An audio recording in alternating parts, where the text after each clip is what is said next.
All right.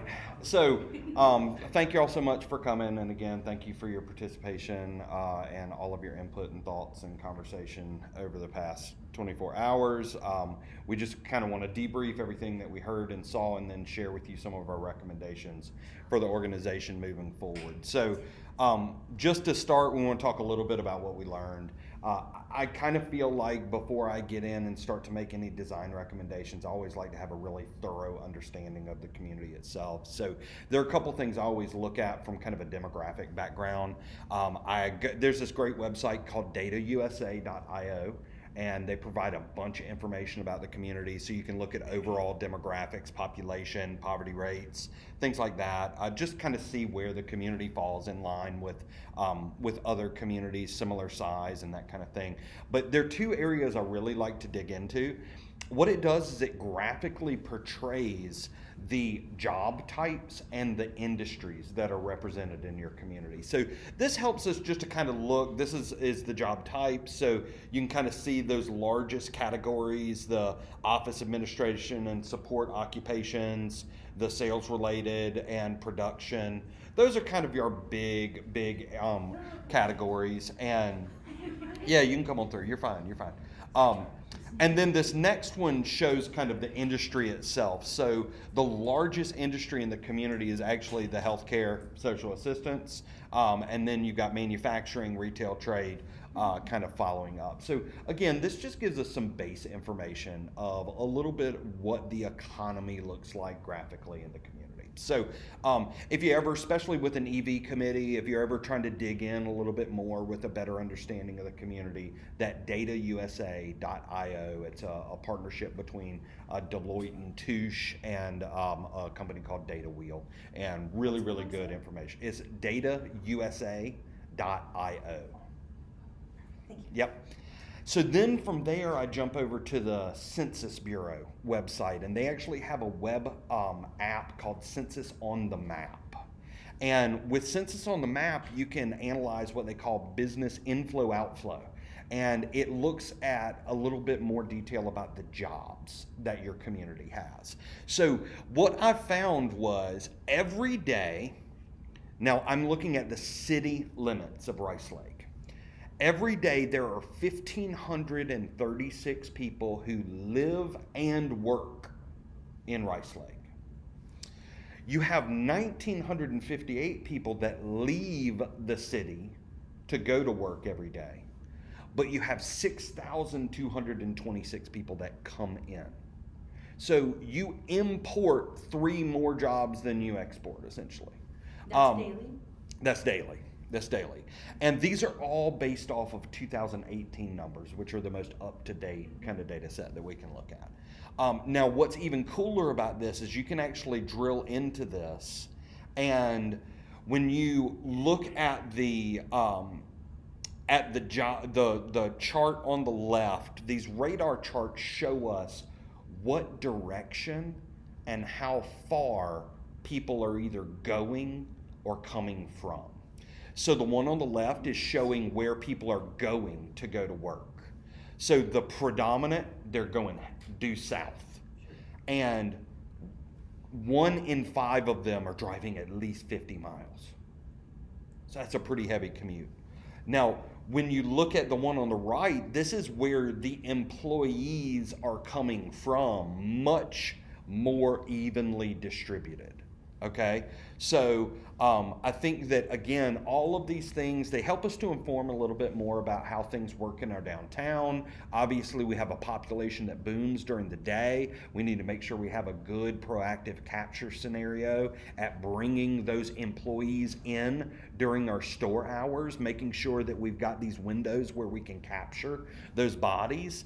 And then also understanding the out commuters, and are we able to capture dollars from them? If these people are gone, in these certain distances, how do our store hours match up with their commute patterns and all that kind of stuff? So it just helps us to really kind of have a good, solid foundation of what's going on in the community. Does that make sense? So again, I'll share all that information with you in the PDF of the show, so you'll be able to have that to reference back to. All that, both those websites are free. You can access all the data on there. If you're a real data nerd, you can actually go in the census website, you can draw your own study area. So the city itself is kind of arbitrary in terms of what it is. So if you wanted to draw more of a polygon of what you perceive to be the local Rice Lake market, and then look a little bit at what everything looks like, you can do all that on there, and it's all free. So feel free to dig into that. Then from there, I always like to just do a quick summary of some of the stuff that we saw. Obviously, you've got a really great you've got a great community, you've got a great district downtown. When buildings that look like this are actually the thing you perceive as like the biggest liability, I'm saying you're doing okay, because it's not that bad. Now granted, this is what we call an underutilized building, but this building's not decrepit. This building, like, sure, they need a clean awning. I know businesses all day long that operate out of buildings that look exactly like this. So this is an underutilized property, and obviously it has a very, very long street frontage. So I always look at situations like this, and I don't get hung up on the "we've already talked to him, he doesn't want to do anything" mentality. One of the biggest things, and there's no better place to throw it in than right here, so I'm just going to kind of throw it out. One of the biggest things that we've been talking about recently is the idea of what's called a demising wall grant. You probably have heard of facade grants before, where you take money and you help businesses to be able to fix up their facade.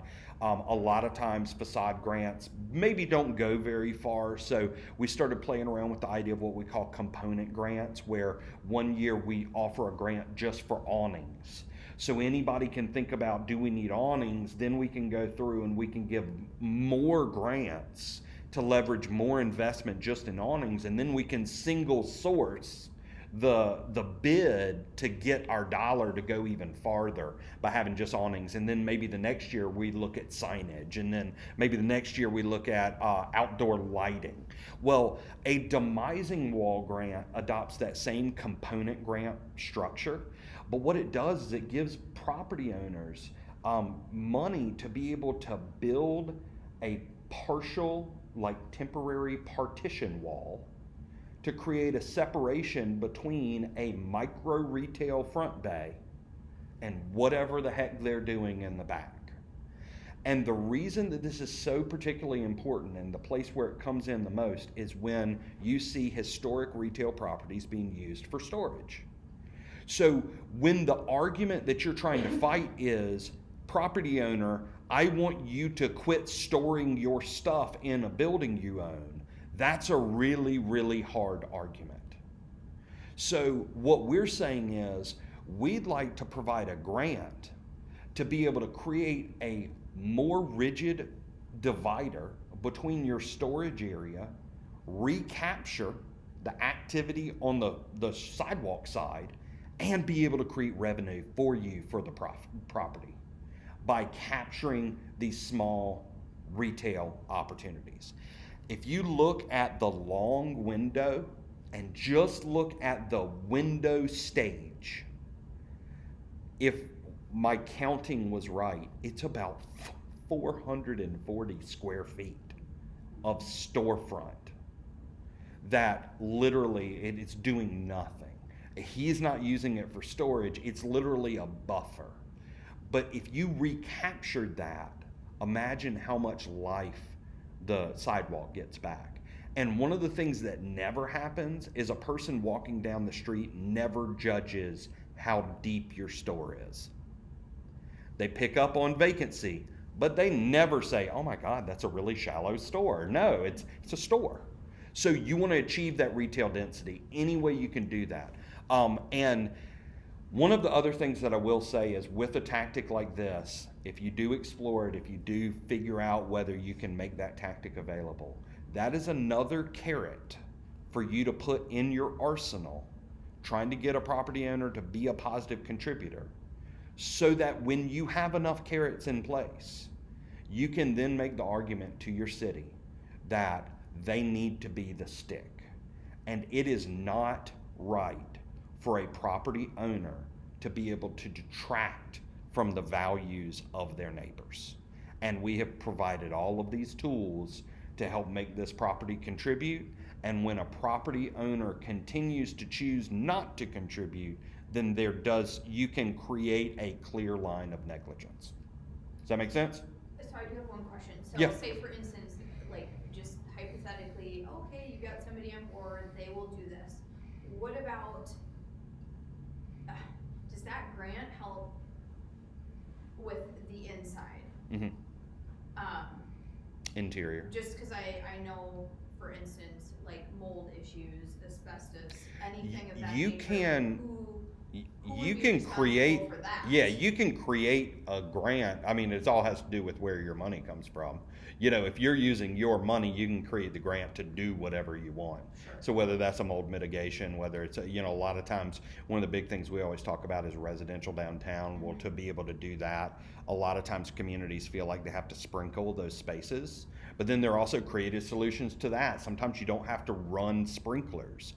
There's now fire retardant paint that some communities have, some fire marshals have seen. Okay, well, if you can get me this hour, then we're okay as long as you have the egress you need and that kind of stuff. So there's a lot of complexity there, but the big thing is, my friend Randy Wilson, who's the Main Street architect in the state of South Carolina, he always says, never forget the golden rule. He who has the gold makes the rules.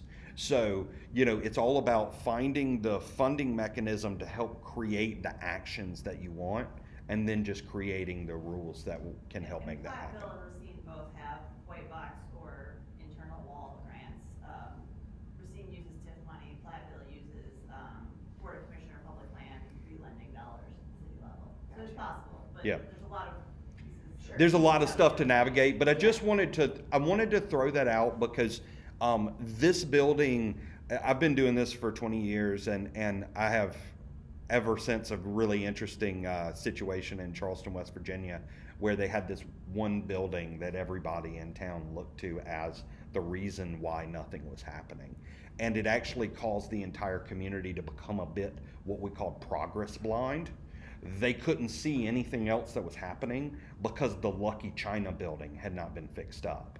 So, it's like you have to avoid the Lucky China syndrome, where you create that one thing for your community to fixate on, and when they fixate on it, they're blind to all the other great things that are happening, which means they're not exploring new businesses, they're not going, so you want to make sure that you're exploring those issues from all angles, and you don't ever want this building to become the reason why things aren't happening downtown. Does that make sense? So long story short, we talked a lot about that. There are all kinds of fun things you can do with that, activating it, even if it's, he might decide, I don't want to do anything inside my building, but I will allow you to put graphic clings on the front of the windows. And then maybe you go and take historic postcards and blow them up, and all kinds of stuff you can do. So, But may or may not have hired a guerrilla committee to use flocking, the snow flocking in advance of their holiday parade in the outside of the building.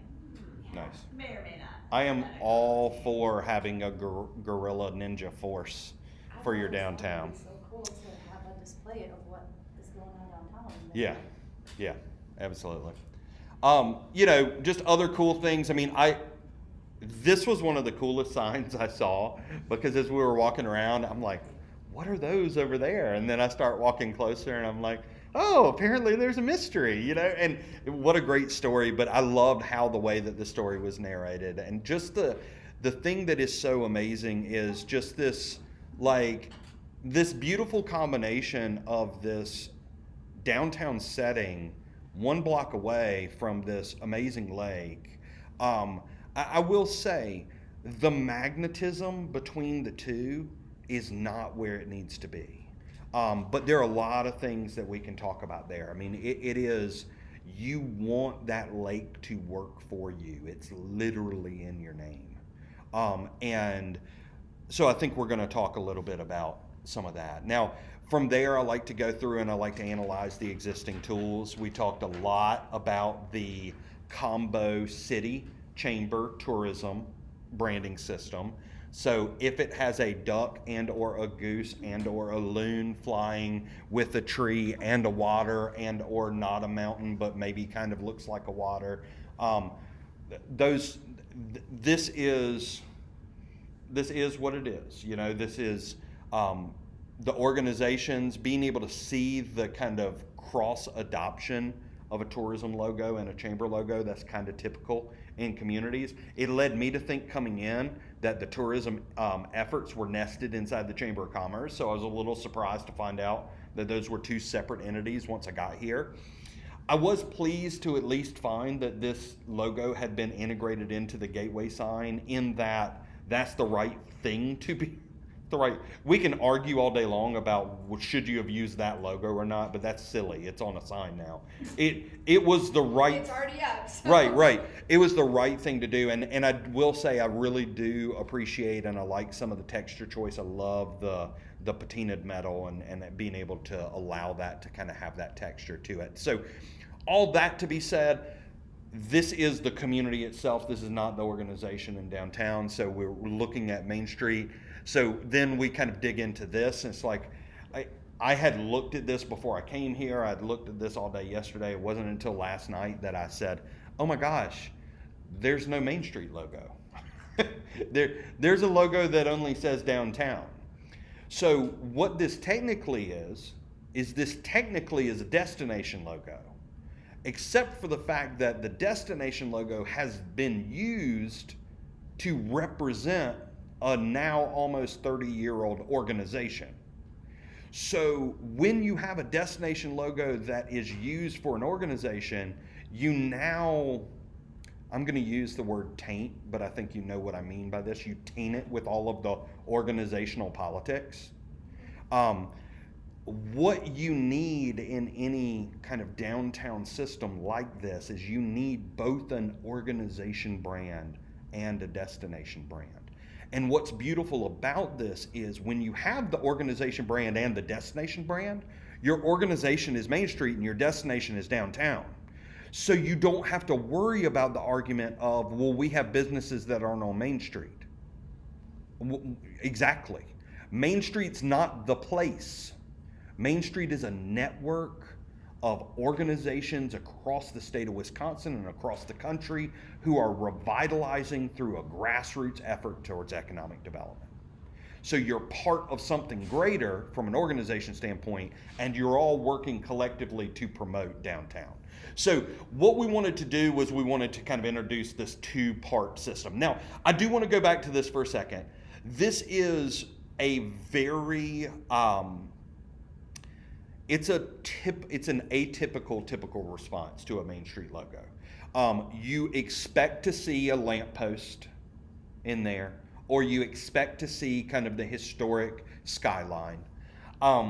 You all hit it all with the illustration. You put it all in there. It's got your lamppost in it, so you deserve some props for that, because a lot of time now if you go through a streetscape and those lamps aren't your lamps anymore, guess what? That's a little hard to deal with. You've got buildings. Good, you have buildings. You've got a basket that's got petunias in it. I like that touch. Yeah, that's clever. You've got this like round sign that's just kind of hanging up out there, and it's got another logo in it. You literally have a logo inside a logo in your logo that's not your logo. So to be able to accomplish that takes some serious effort. All of this to say, right. All of this to say, this is actually, I would describe this as being an extremely attractive illustration that's not intended to be a logo. So it becomes really hard to work with. So we're going to deconstruct that a little. We're going to use your 30th anniversary, and we're going to use Fresh Blood and New Energy as the example or the excuse to kind of transition into the next era. Does that make sense? Yeah. So with that, we're going to introduce this brand toolkit. We're going to start with colors. And you didn't really have tremendous like consistency in the colors. There was blue, green, and brown from a city side. There was blue and red from the downtown side. And then all of a sudden it was like, well, but you know, where do these colors come from? So what I do is I take pictures of the community I run them through this program, Adobe Color, and analyze what colors come up the most. And then I start to say, okay, what colors are going to complement those colors, or what colors are going to look nasty compared to those colors. Let's not use the colors that are nasty, and let's use the colors that complement. That being said, I have no clue what the colors will actually look like on the projector. So I landed on 5 colors, okay? And you can kind of see very nice kind of neutral tones. It's a really dark green as the base that almost looks black. And then we've got kind of a tan gold. We've got the green that I pulled directly out of the Shoreline Market logo.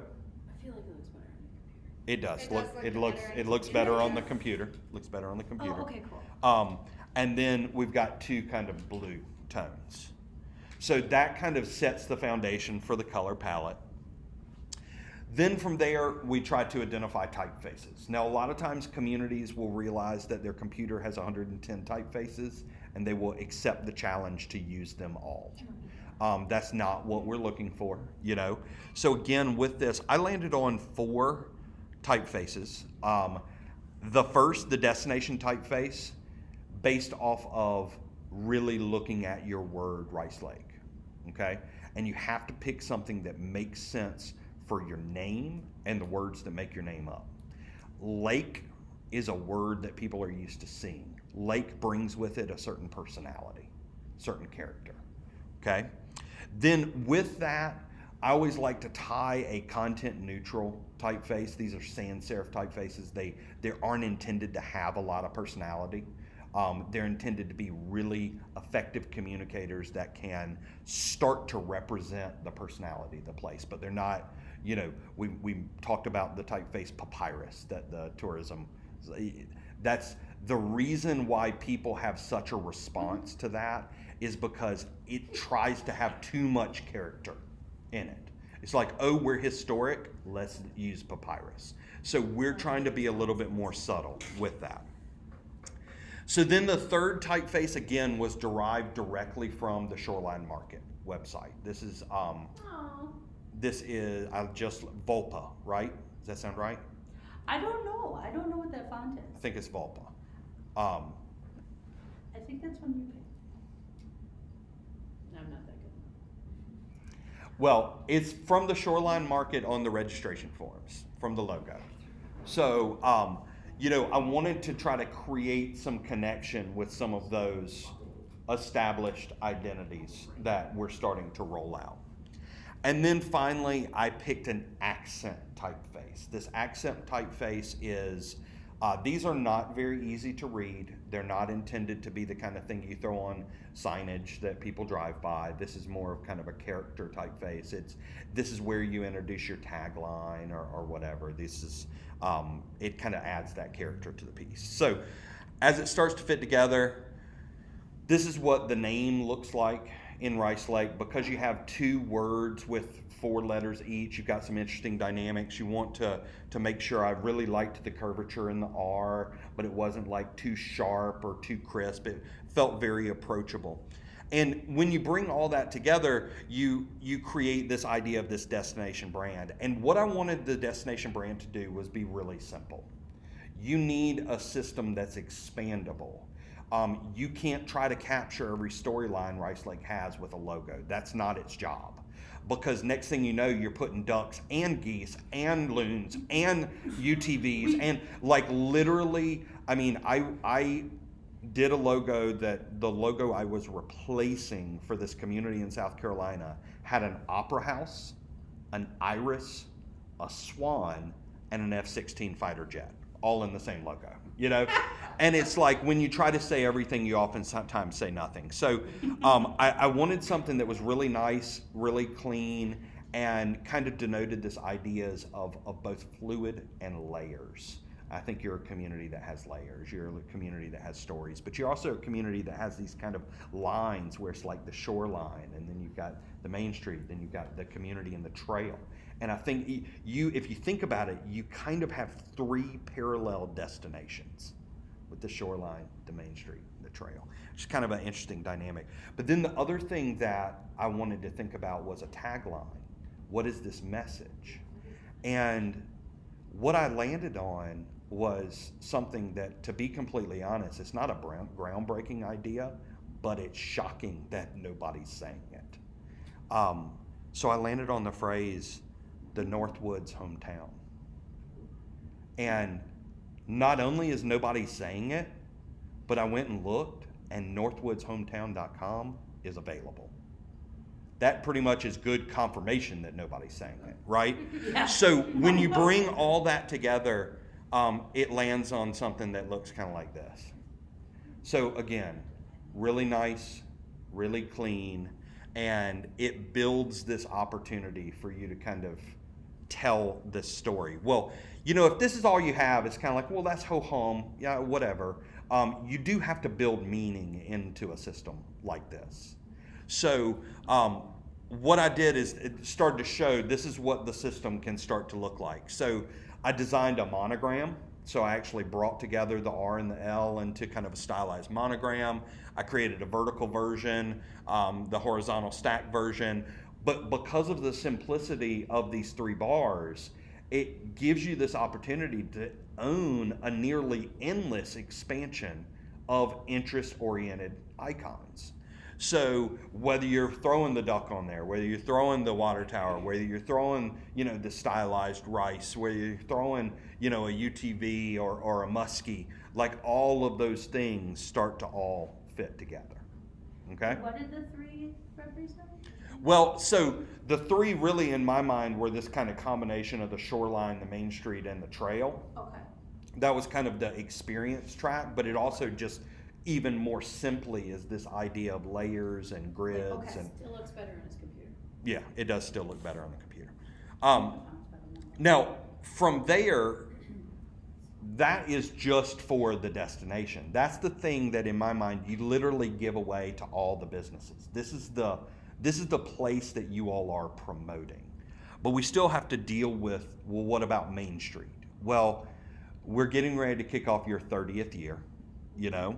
So I think what we should do is adopt kind of a transition strategy and allow that former logo to have its swan song in your 30th anniversary.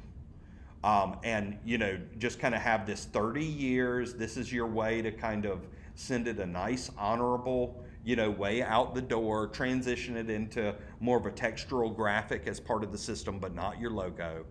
But then introduce this fresh, clean logo that really was, to me, inspired by this kind of vertical orienting element as we walked around downtown. And that was this water tower, you know, this element that in every community you look for that high point, and that high point with that, you know, your name on it. I always like to use these 4 colors in the Main Street logos to illustrate the 4-point approach, giving a color to each one of the 4 committees. So you can start to see how those things fit together. And I also created this little bug that just says powered by Main Street. So now as you start to do events, as you start to promote downtown, you can simply drop this powered by Main Street on stuff, and people start to understand, oh, okay. So now it starts to eliminate the confusion of what do I use where, because you have enough simple tools. It's like, oh, I have the event logo and then powered by Main Street at the bottom. Okay, that makes sense. And then from there, I like to show how this can kind of make its way into some pieces. So we've got things like business cards. You can do a front and back on that. You know, on the front, that's that organization, that's the business, a little bit like a mullet, you know, business in front, party in the rear. So your backside can promote the place, can have that downtown brand. Now, something else that I really like is I've started creating these things on the bottom that I call impact cards. These are cards that you make and you hand stacks of these to your board members. And they have a blank in them where they can handwrite their name on it. The only thing you got to remember is to print them on uncoated paper instead of coated paper. But you hand these cards out to your board members, and then every time they're doing business downtown, every time they visit, every time they're going, they simply leave one of these cards behind. This is a tactic that police officers use when they're on patrol, to let people, it's kind of to remind people of their presence. You need to do that. You need to amplify the understanding of truly how present your board is in the community. So for $100, you can get probably 2,000 cards, and you can start to get that word out. Now, where it gets fun is when we get to the category of the brand extension. The brand extension is where you play off of your colors and your typeface to stitch together all these different things that are happening. So the place that was really born was this idea of the Shoreline Market, which y'all have recently created, the idea of the market and the logo. So this was essentially untouched. The only thing that I did was I tweaked that. Is that what we use? That's what's on the. Oh, cool. I couldn't remember. It's been a while. Yeah, but you put powered by Shoot. Streets. But I added, Okay. because what it had on it before was brought to you by Rice Lake Main Street Association. And It's then so because you much. knew it was so long, you put an acronym after it. Because it's like, that's really, so now all of a sudden, this really simple solution to The know. goal with the acronym was to, for the first year. Oh, I get you it. should use it because everything's RLHS, RL. I got it. But I love that. Yeah. So now, That's a great idea. instead of doing an acronym, you're Main Street. That's the thing that's great about it. I like that. Okay, so now this is where it gets fun. So, the Petunia Banquet, right? So with this, you really have two different things going on. You've got your Petunia Banquet, which is your community event where you're raising the funds. You also need to brand Petunia Day, right? You need to brand Rice Lake in Bloom. You need to brand that event where you go out there and you put the baskets up. So now it's a front end, back end, and you're connecting those things. You can see in this, because of the simplicity of the brand mark, it allows you to be really flexible with your use. A lot of times in corporate branding, it's like, our color is red, by God, and you can't use anything but this red. If it's not Pantone 201C, you are breaking our brand. Well, that's silly.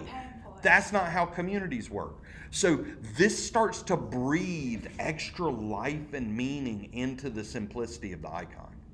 So then from there, if you use that as kind of this base foundation, the next thing that I started to really look at was as we walked along Lakeshore. And it's like, okay, I got a portable veterans monument. I got an amazing veterans monument. I got a flagpole for veterans and a flagpole for veterans and a road that's named after veterans. We need to own this. We need this entire experience to be something that we make work for us. So one of the things that I want to throw out to you is the idea of Freedom Walk. Okay, I like that. And what this becomes using the idea of celebrating our veterans, introducing branded banners that highlight veterans from the community. Those can be fundraisers that go on and kind of transition through, but also by highlighting this linear experience along Lakeshore, we are justifying the addition of bike lanes on that road, which has ample lane width, because right now those lanes are actually too wide for cars. It invites cars to drive faster than they need to be on a road that curvy, that close to the water. So the introduction of bike lanes, the introduction of enhanced pathways, and creating a true linear park all the way along Shoreline. And doing it with this idea of taking that passion that this community has for its veterans and using that as kind of that foreground. And again, you can see yet another thoughtful adaptation of the brand mark to make that have more meaning. Wine Walk, events like this, you don't have to, it's not reinventing the wheel every time. You've got some simple ways of changing colors, simple ways of bringing in silhouetted imagery. But then you have other events like the Chalk and Bubble Festival. Well, that's a little different. So being able to create something that really feels appropriate, for an event like that. So I don't want you to feel like everything has to look and feel exactly alike. That's not what a community brand is about. It's about these thoughtful threads that allow you to stitch things together. Here, we abandon a lot of the typeface selections to be able to really capture that feeling of, bubbles and chalk, but we're still using those colors. We're still keeping that inside the system. With the rebirth of Knapp Stout Days, being able to play off of that amazing heritage and being able to have this kind of graphic that can turn into those wooden buttons that you go through and print. We wanted something that felt nostalgic, that kind of felt like it might have been used in the early 70s, in these events where that festival might have been in its heyday.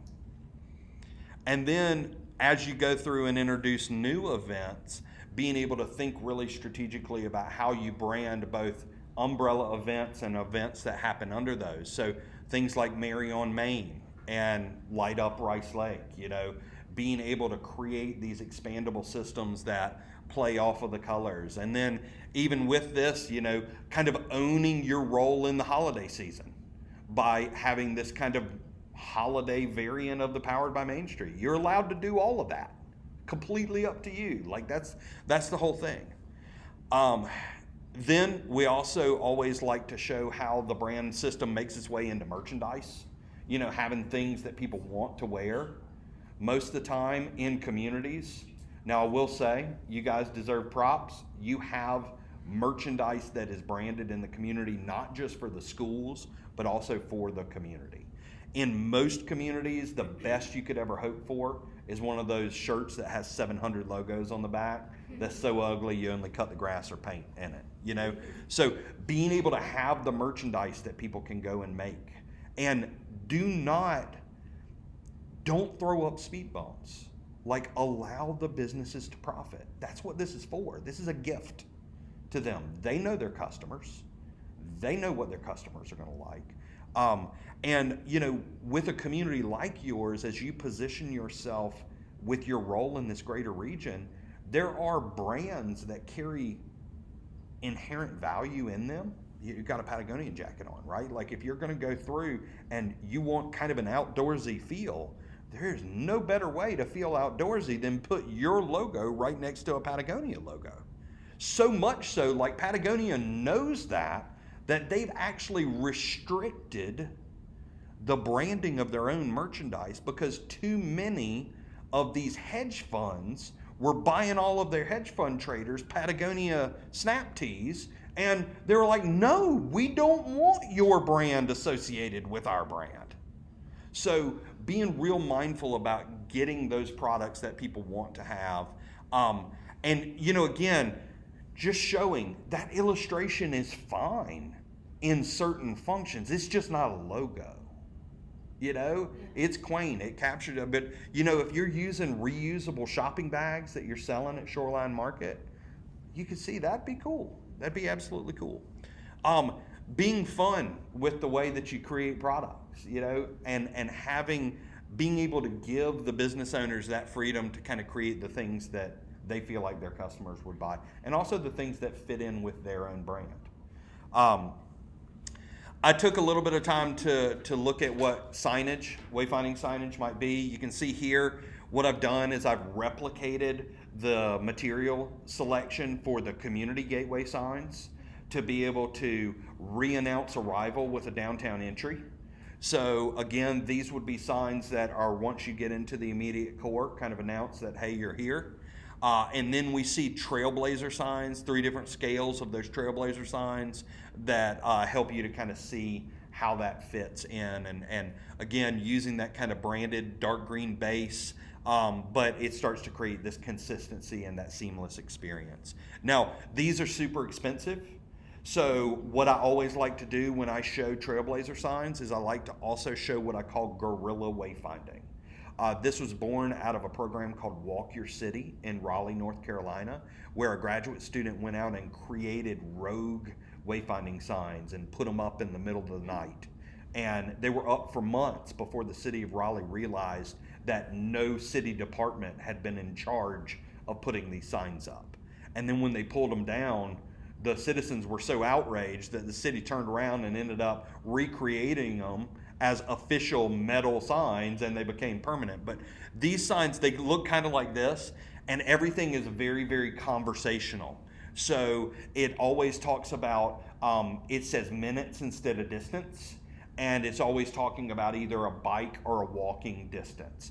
And it can highlight businesses, it can highlight experiences, that kind of stuff. So these can be super fun. You can do these really, really cheap, and literally they can be printed on plastic corrugated and zip tied onto poles. Wausau did a bunch of them, they hooked them to their planter baskets and things, Mhm. and Darlington used something similar on their walking trail that was near downtown nice. to point Yep. people who were on the trail. Absolutely. These are great for use in a trail capture. So trying to get somebody to make a block over to grab some food or something. So again, super, super great kind of first phase of getting some signage out there.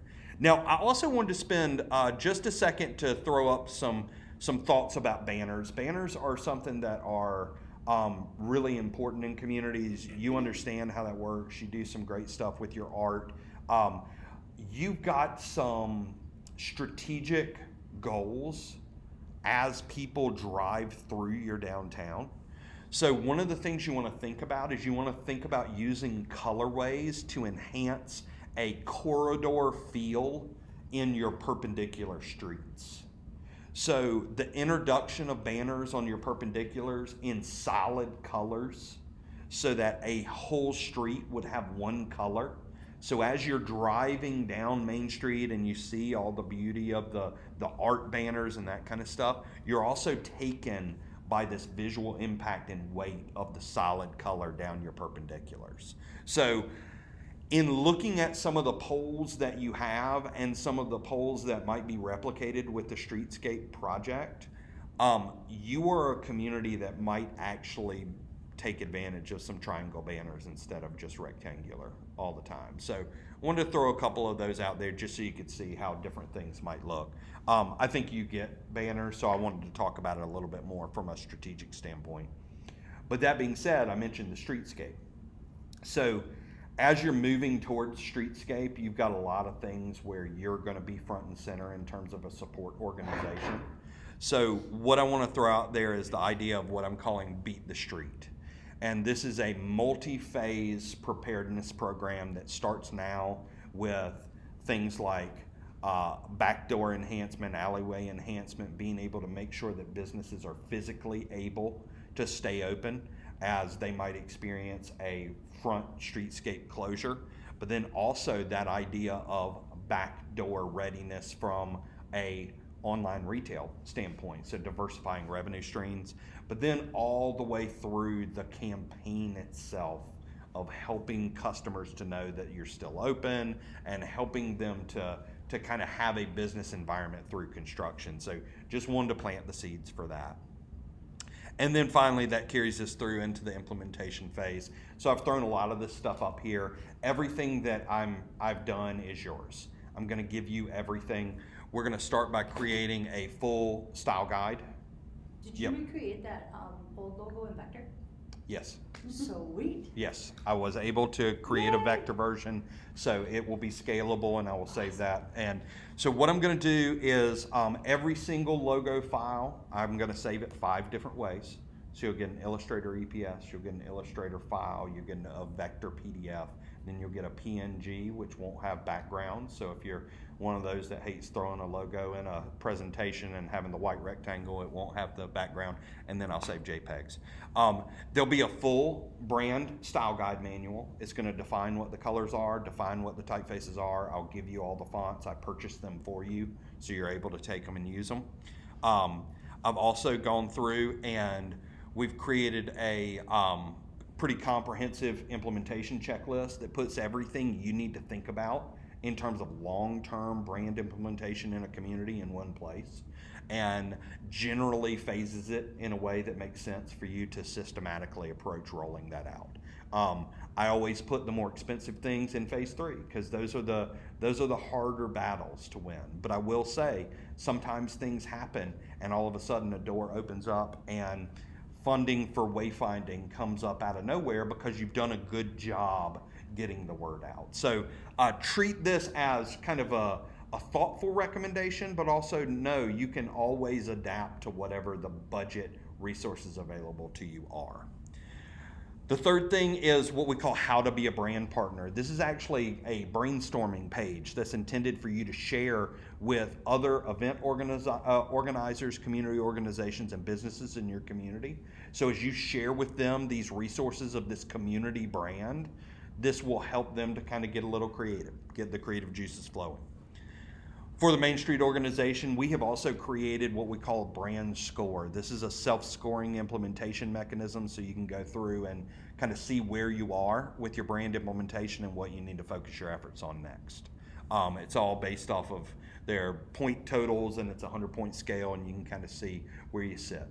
You're a 30-year-old community, but you haven't necessarily done a whole ton from a marketing standpoint. So as you go through this, you're probably going to get a score that's going to land you somewhere in the, like if you were to score right now, probably somewhere in the 35 range. And then with the recommendations, if you were to adopt kind of organizational and destination recommendations, you'll probably be hovering somewhere in, I'm going to say, the 60 to 65 range. This is not like school though, so don't feel like you have to get a 94 or you're not doing it right. This is like when you start to hit the 60s, you're doing it right. When you start to get into the 70s, you're starting to show the signs of being a pretty mature marketing entity. And then if you hit the 80s, you're cooking with gas. So then from there, this is for your promotion committee. This is a strategic event calendar planning sheet. Just allows you to go through and think about the whole year in one place.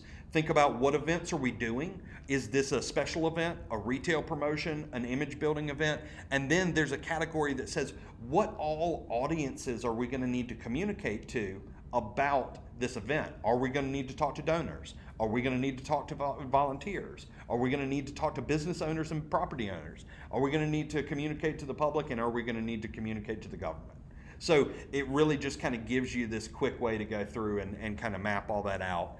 And then the final thing is the communication channels. This is a way for you to kind of go through from the organization as a whole to look at all the stuff that you are doing and maybe how frequently you should or shouldn't be doing them and how effective those channels might or might not be.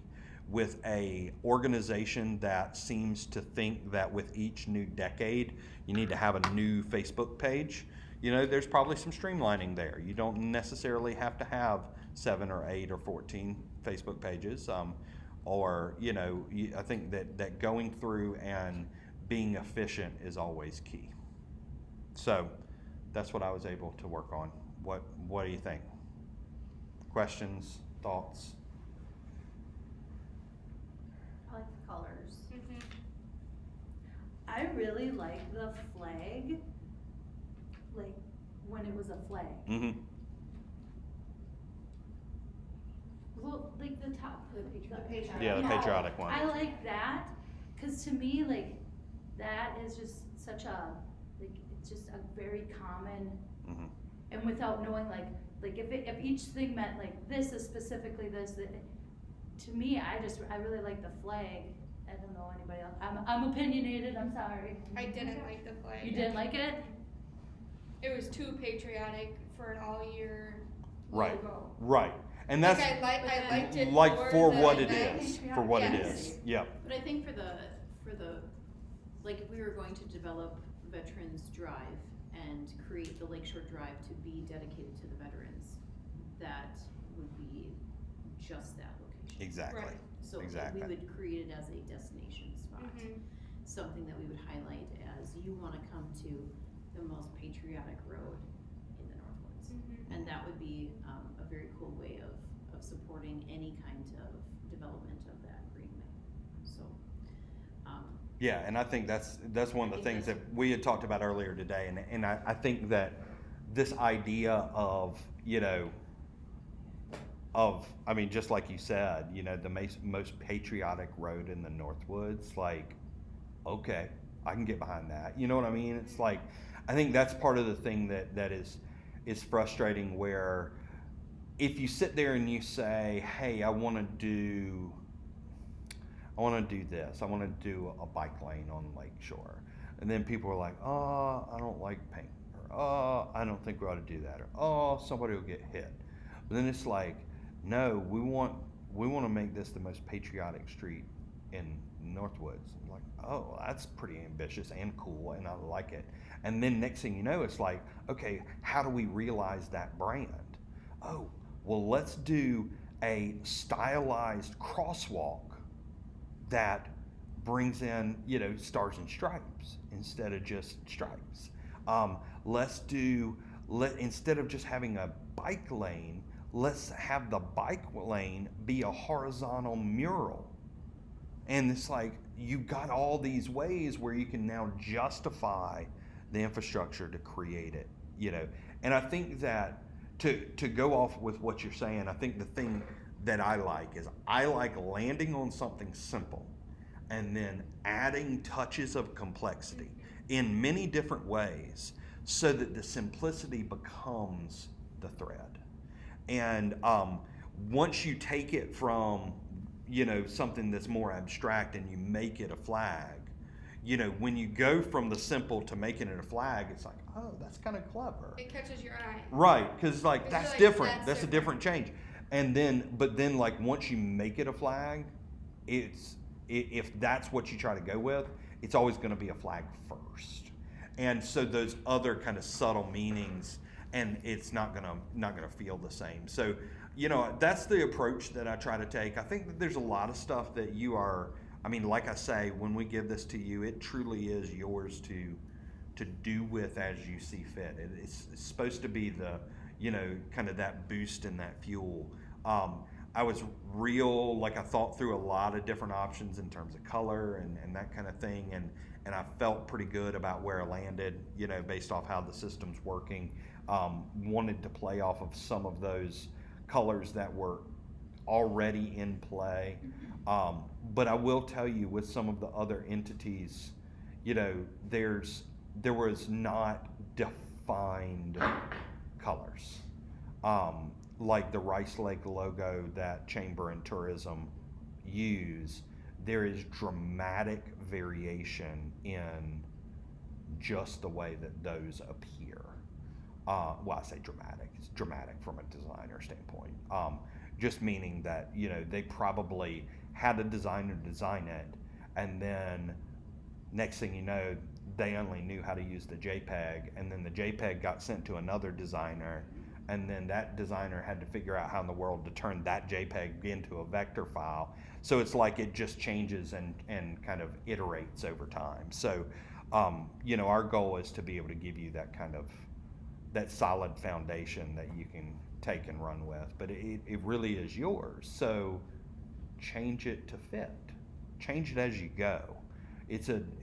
Branding in community works not by control, like a corporate setting. In the corporate setting, it's like we're in charge, and you say what we tell you to say, because this is our corporate brand. In a community, you brand through inspiration, and that inspiration comes by truly, having a system that adapts to the passions of the community members. That's what I think is really good about those interest icons, is being able to have this kind of growing set of icons of things that people really, really like. Every time you create an adaptation, it creates more people that. There's a lot of stuff you can do with this. I love the Northwoods hometown. Mm-hmm. That, When you you know said what? it, it gave me